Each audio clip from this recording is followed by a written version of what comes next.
वर्ग को साधने का प्रयास जो है वो दरअसल किया गया। जिस तरह से यहाँ पर हम जगदीश देवड़ा की बात करें, हम यहाँ पर चाहे राजेंद्र शुक्ला की बात करें जो कि रीवा सीट से आते हैं, तो आप देखिए कि कितना जबरदस्त इक्वेशन जो जिसका जिक्र हमारी सहयोगी अनामिका सिंह काली कर रही है कि किस तरह से वो तमाम इक्वेशंस जो है वो भिड़ाने की यहाँ पर कोशिश की है और विपक्ष के पास दरअसल कुछ छोड़ा यहाँ पर नहीं है। तो आप ये देखिए कि कितना सोच समझकर भले ही वक्त लिया गया हो, भले ही ये सवाल विपक्ष द्वारा उठाए जा रहे हो कि आप क्यों इतना टाइम लगा रखे हैं, लेकिन वो टाइम किस लिए लगा, दरअसल ये जो नाम निकलकर सामने आए हैं डिप्टी सीएम के हो दो नाम या चाहे मुख्यमंत्री के चेहरे की हम यहाँ पर बात करें तो ये साफ तौर पर यहाँ पर हो गया है। लेकिन अनामिका सिंह काली, एक और बड़ा सवाल यहाँ पर ये है कि वो जो बड़े नाम थे सिर्फ विधायकी का चुनाव लड़वाने के लिए तो नहीं थे, ऐसे में उनको कहाँ एडजस्ट किया जाएगा, क्या वहां पर किस तरीके से रहेगा, थोड़ा ये भी आपसे समझना चाहेंगे। अभी 120 अरे मुख्यमंत्री बन गए तो आपको कैसा लग रहा है पूछ रहे हैं।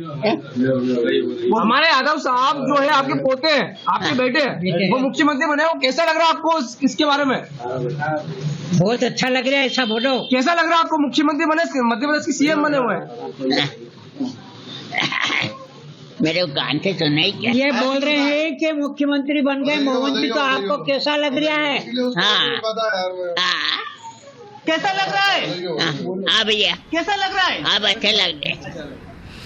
जी हाँ, तो आप यहाँ पर सुन रहे हैं कि किस तरह से जो प्रतिक्रियाएं हैं वो निकलकर सामने आ रही है, चाहे वो घर वाले हों या फिर आसपास। लेकिन जो सबसे बड़ी प्रतिक्रिया निकलकर सामने आ रही है वो दरअसल विपक्ष से आ रही है और विपक्षी खेमे में एक जबरदस्त हड़कंप मच गया है। जैसा कि मैंने पहले भी कहा कि देखिए की बात हो चाहे यहाँ मध्य प्रदेश की बात हो, जिस तरह से वो कार्ड पूरा चला गया है और जो दरअसल कार्ड यहाँ पर विपक्ष लेकर आ रहा था उस कार्ड को कहीं ध्वस्त करते हुए नजर आ रही है बीजेपी। और यही कारण है दरअसल कि विपक्षी खेमे में हड़कंप मच गया है। बीजेपी के इस ऐलान से कांग्रेस में हड़कंप मच गया है। 2024 के लिए जो ओबीसी वाला दांव दरअसल खेला गया था, बार बार राहुल गांधी की ओर से ये बात कही जा रही थी, ये तमाम विपक्षी दलों की ओर से कही जा रही थी, वो दरअसल हड़कंप मचा रखी है विपक्षी खेमे में। एक बार जरा मैं सत्य विजय के पास रुक करूंगी, कुछ तस्वीरें और कुछ जानकारियां उनके पास भी है इस वक्त। सत्य विजय, अभी तक ये कोई तय नहीं हुआ, पर वो ये है कि होंगे, बनेंगे, शायद तय। चलिए, ये थे रमेश मेंदोला जी। इनका साफ तौर पर कहना है कि भारतीय जनता पार्टी में हमेशा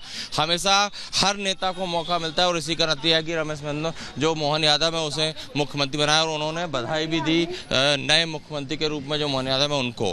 कैमरामैन संजय अंकल के साथ सत्य सिंह, रिपब्लिक नेटवर्क, भोपाल। होता है कुछ ऐसे तस्वीरें आती है, कुछ ऐसे रिएक्शंस आते हैं, तो आप बताइएगा, मैं लौटूंगी आपके पास। लेकिन तमाम मेहमान जो हमारे साथ जुड़े हुए हैं फटाफट से उनसे परिचय करवा देती हूँ। चारू प्रज्ञा स्पोक्स पर्सन है भारतीय जनता पार्टी की, इस वक्त हमारे साथ जुड़ गई हैं। अवनी जय अवस्थी जी इस वक्त हमारे साथ जुड़ गए हैं बतौर पॉलिटिकल एनालिस्ट, इस वक्त नोएडा स्टूडियो में है। मनोज सिंह काका नेशनल स्पोक्स पर्सन है समाजवादी पार्टी के, इस वक्त हमारे साथ जुड़े हुए हैं। अजय शुक्ला जी वरिष्ठ पत्रकार इस वक्त हमारे साथ जुड़े हुए हैं और दुष्यंत नागर जी भी हमारे साथ जुड़े हुए हैं। लेकिन सबसे पहले चारू प्रज्ञा जी से ही मैं एक रिएक्शन चाहूंगी कि जबरदस्त मास्टर स्ट्रोक कल वहां भी चला अपने छत्तीसगढ़ में और यहाँ भी चला। लेकिन बात आप करते हैं कि जाति कुछ नहीं है हमारे लिए, सिर्फ गरीब ही एक हम जानते हैं। लेकिन अगर जमीन पर देखें तो कार्ड आप सब वही चल रहे हैं। हिमानी जी, सबसे पहले तो मैं मुबारकबाद देना चाहूंगी मोहन यादव जी को। उनको चुनने से हमारी पार्टी में एक बात स्पष्ट हो गई है, ये कार्यकर्ताओं की पार्टी है। जो जमीन पे मेहनत करेगा, जनता के प्रति समर्पित रहेगा, उसको आगे बढ़ने का मौका भारतीय जनता पार्टी जरूर देती है। और इस बात पर फिर से मोहर लगा दी गई है हमारी पार्टी के लीडरशिप के द्वारा। आगे बढ़ते हुए हम तो पहले से कहते हैं सबका साथ सबका विकास, तो सबको साथ लेके आगे चलना है और सबको साथ लेके आगे चलने में जो सबसे ठीक लगता है पार्टी को और विधायक दल को, उसको आगे कर दिया जाता है। मैं बहुत खुश हूँ इस निर्णय से, क्योंकि ये पुराने पार्टी के कार्यकर्ता है, बहुत मेहनती है। उनके चेहरे पे जो खुशी झलक रही है वो केवल खुशी नहीं है, वो जिम्मेदारी भी है। उनको मालूम है आगे आने वाले समय में मध्य प्रदेश को उनको आगे लेकर जाना है और जैसे जैसे भारत और विकसित होगा, मध्य प्रदेश अपना रोल बहुत स्ट्रांगली इसमें प्ले करेगा। लेकिन यहाँ पर आज मैं दुष्यंत जी से पहले मनोज सिंह काका जी का रिएक्शन यहाँ पर चाहूंगी। मनोज सिंह काका जी, जो आप जिस पर दावा करते थे कि भैया ये तो हमारा है, उन पर भी आप देख लीजिए कि किस तरह से डोरे डाले जा रहे हैं। मैसेज देने की कोशिश है एक। नहीं, देखिए, पहले तो जिनका चयन हुआ है उनको बधाई दीजिए, और किस पर कौन क्या मैसेज डाल रहा है राजनीति की अगर आप सार्वजनिक जीवन में करेंगी तो क्या मैसेज डाल रहे हैं। इससे ये कोई नया काम हुआ है? आपके संज्ञान हेतु बता दें, इससे पहले भी बाबूलाल गौर यादव मुख्यमंत्री बीजेपी के थे, आपको पता होना चाहिए, आपके संज्ञान में होना चाहिए। ये कोई पहले नहीं है जो आपने प्रारंभिक उद्बोधन में कह रही थी, तो पहले तो ये ठीक करिए। और समाजवादी पार्टी और पूरे देश के पिछड़ों को क्या मैसेज दे रही भारतीय जनता पार्टी? आंकड़ों का आप अध्ययन करेंगी तो विगत 2 सालों में पूरे देश में IT और IIM से 13,000, आंकड़े नोट करिए, 13,000 दलित, पिछड़े और आदिवासी समाज के नौजवानों ने नफरत के चलते और उनके साथ जो एकेडमिक लोग थे, जो सामंती और सवर्ण जातियों के थे, उन्होंने इस तरह से दुर्व्यवहार किया कि 13,000 लोगों ने छोड़ दिया। अभी उत्तर प्रदेश के संदर्भ में आप बात करेंगी, 69,000 शिक्षक भर्ती में 22,000 दलितों पिछड़ों के साथ क्या हुआ। अभी सेंट्रल सेक्रेटरीट में कितने हैं? देश में 42 केंद्रीय विश्वविद्यालय हैं, 5 में भी दलित पिछड़े नहीं हैं। तो किसी को प्रतीकात्मक प्रतिनिधित्व ये देश जानता है, और हम लोग किसी एक जात के नहीं, हम तो सब बहुजनों के। ये राष्ट्रीय अध्यक्ष माननीय अखिलेश यादव जी के पीडीए विचारधारा से भारतीय जनता पार्टी अगर घबराई है तो कम से कम राष्ट्रीय अध्यक्ष और समाजवादी पार्टी और हम सब के लिए अच्छी बात है कि अगर हम लोगों के विचारधारा से घबरा कर ही सही, अगर भारतीय जनता पार्टी बीजेपी अगर दलितों। चारू जी, पीडीए से घबरा गए आप, यही कारण है कि वही इक्वेशन, वही काट जो है वो लाने की कोशिश हो रही है आपके द्वारा, काका जी कह रहे हैं। ये नहीं, काका जी से मैं कहूंगी, आपकी बातें इस समय ऐसी लग रही है जैसे कोई खिसियानी बिल्ली खंबा नोच रही हो।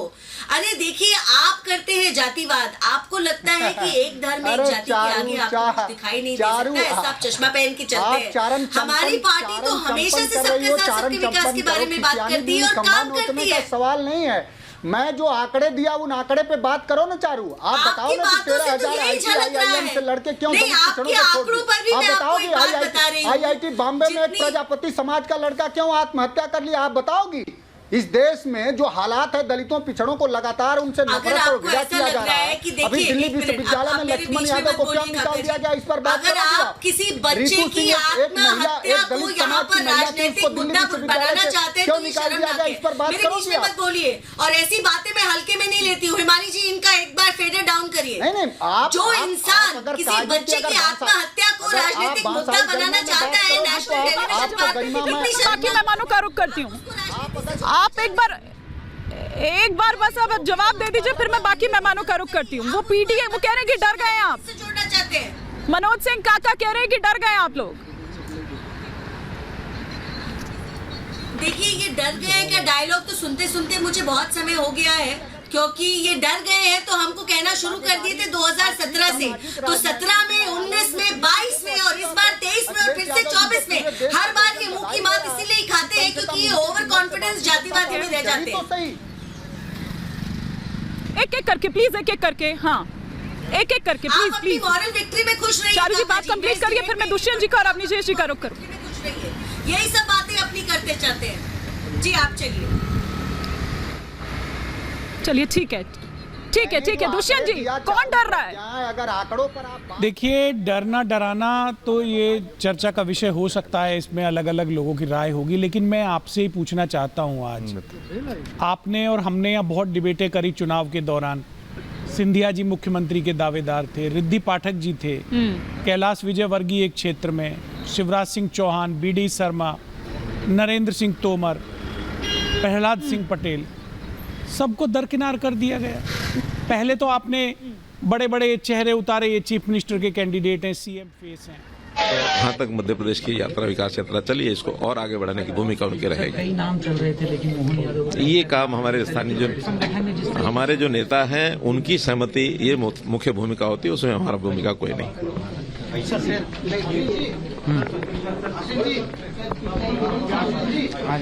चलिए, मनोहर लाल खट्टर को आप इस वक्त यहाँ पर सुन रहे थे, जो कि पर्यवेक्षक दरअसल यहाँ पर बनाए गए थे। लेकिन दुष्यंत जी, आप अपनी बात कंप्लीट कर लीजिए, फिर अपनी जयश्री का रुख कहना चाह रहा था। आप कह रहे थे तमाम नामों पर चर्चा कर रहे थे, जिनके चेहरे पे चुनाव लड़ा गया। देखिए, उनको आज आपने चीफ मिनिस्टर नहीं बनाया। मामा जी की कल तक योजनाएं चल रही थी, लाडली बहना, मामा पैसा भी डाल रहे थे, मामा फेस थे, मामा को दरकिनार कर दिया गया। सिंधिया जी कांग्रेस छोड़ के भाजपा गए, इतनी लड़ाई लड़ी, अपने क्षेत्र में उन्होंने 18 सीटें जिताई। दरकिनार कर दिया कि क्या होता है दुष्यंत जी? कोई जरूरी थोड़ी है कि आप सिर्फ एक ही पद के लिए बने। उनको सीएम नहीं ये आप कैसे कह सकते हैं कि दरकिनार कर दिया? आपने खुद इंटरव्यू किया रिद्धि पाठक जी का। रिद्धि पाठक तो जरूरी थोड़ी है कि आप एक ही पद के लिए बने। कि क्या मैं चीफ मिनिस्टर भावी सीएम से बात कर रही हूँ? रिद्धि पाठक जी महिला है, उनको भी नहीं बनाया गया। जी बिल्कुल पूछा था। तो आपने एक बात बताइए, प्रहलाद सिंह पटेल साहब लोधी समाज के इतने बड़े लीडर हैं, इतने जमीनी नहीं होता है। चलो प्रेस